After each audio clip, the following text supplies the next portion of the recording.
আমাদের প্রিয় নবী হযরত মুহাম্মদ মুস্তাফা সাল্লাল্লাহু আলাইহি ওয়াসাল্লাম সোমবার জন্মগ্রহণ করেন।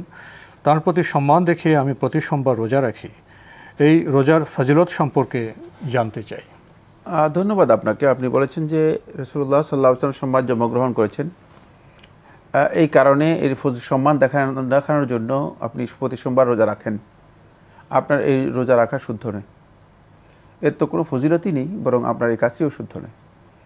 কারণ নবী সাল্লাল্লাহু আলাইহি ওয়াসাল্লাম সোমবার জন্মগ্রহণ করেছেন, এটি সত্য, কোনো সন্দেহ নেই। কিন্তু নবী সাল্লাল্লাহু আলাইহি ওয়াসাল্লামের হাদিস হচ্ছে নবী সাল্লাল্লাহু আলাইহি ওয়াসাল্লাম সোমবার এবং বৃহস্পতিবারে সিয়াম পালন করতেন। এর কারণ নবী সাল্লাল্লাহু আলাইহি ওয়াসাল্লাম উল্লেখ করেছেন যে প্রত্যেক সোমবার এবং বৃহস্পতিবারে আল্লাহর বান্দাদের নেক আমলগুলো, সপ্তাহের নেক আমলগুলো আল্লাহ সুবহানাহু ওয়া তাআলা ফেরেশতাদের মাধ্যমে আল্লাহ তাআলার কাছে পেশ করা হয়। এই জন্য রাসূলুল্লাহ সাল্লাল্লাহু আলাইহি ওয়াসাল্লাম বলেছেন যে উহিব্বু আন ইউরফা আমালি ওয়া আনা সাইম, আমি পছন্দ করি, ভালোবাসি যে আমার আমল আল্লাহ তাআলার কাছে পেশ করা হয় এই অবস্থায় যে আমি রোজারত, আমি সিয়াম পালন করছি। এই সিয়ামটা হচ্ছে মূলত ওই কারণে, আপনি যদি তাআসসিয়াম বিন নবী, নবী সাল্লাল্লাহু আলাইহি ওয়াসাল্লাম অনুসরণ করার জন্য অথবা সুন্নাতের জন্য এই সিয়ামটা পালন করতেন, তাহলে আপনি সওয়াব পেতেন, এর ফজিলত আপনি পেতেন, সুন্নাত হিসেবে এর ফজিলত আপনি পেতেন।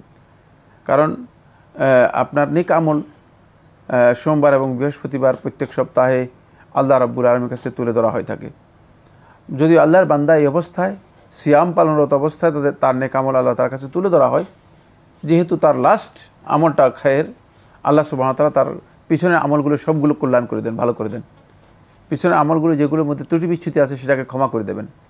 এটা হলো মানে এখানে মূল বিষয়। কিন্তু আপনি বলেছেন যে আমি সিয়াম পালন করছি এই জন্য নয়, বরং আমি সিয়াম পালন করছি এই জন্য যে নবী সাল্লাল্লাহু আলাইহি ওয়াসাল্লাম সোমবার জন্মগ্রহণ করেছেন, নবী সাল্লাল্লাহু আলাইহি ওয়াসাল্লামের সোমবারের জন্মের সম্মান করার জন্য আমি এই সিয়াম পালন করছি। যদি এই কথা হয় তাকে এই বক্তব্য শুদ্ধ নয়, এতে আপনার এই সিয়াম সুন্নাহ সম্মত হবে না, নফল সিয়ামও সঠিক হবে না, কারণ আপনার নিয়তের মধ্যে যথেষ্ট ত্রুটি রয়েছে। কারণ নবী সাল্লাল্লাহু আলাইহি ওয়াসাল্লাম বলেন নাই যে সোমবার আমি জন্মগ্রহণ করেছি, তোমরা আমার জন্মের জন্য সোমবার আমার সিয়াম পালন করো।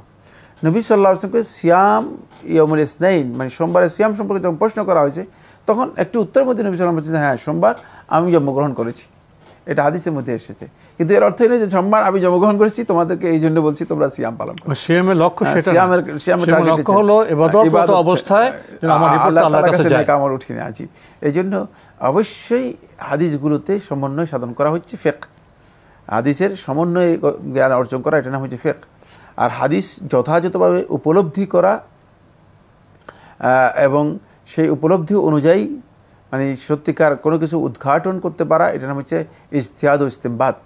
খুব ভালো করে ইজতিহাদ ও ইস্তিমবাত, এমনি শুধুমাত্র হাদিস একটা শুনলাম এরপরে আন্দাজে নিজে মন গড়া একটা বিধান নিজের পক্ষ থেকে তৈরি করে একটা বুঝ গ্রহণ করলাম না, এই বুঝ গ্রহণ করলে চলবে না। অবশ্যই প্রত্যেকটি বুঝ, প্রত্যেকটি সমঝ এবং প্রত্যেকটি উপলব্ধি সালফে সালেহিন হাদিস থেকে আসলে কি সিদ্ধান্ত নিয়েছেন, কি করেছেন, সে তার আলোকে আমাদেরকে বুঝে সেটা গ্রহণ করতে হবে।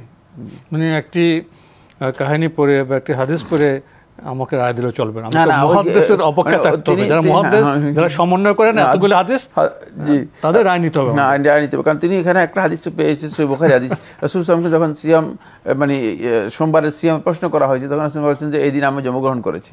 এটা প্রসঙ্গত, এটা প্রসঙ্গত বলে দিয়েছেন, কিন্তু নিয়ত বা উদ্দেশ্য সেটা না। প্রসঙ্গ এখানে আসলে আপনি খুবই ঠিক একটা গুরুত্বপূর্ণ কথা বলেছেন।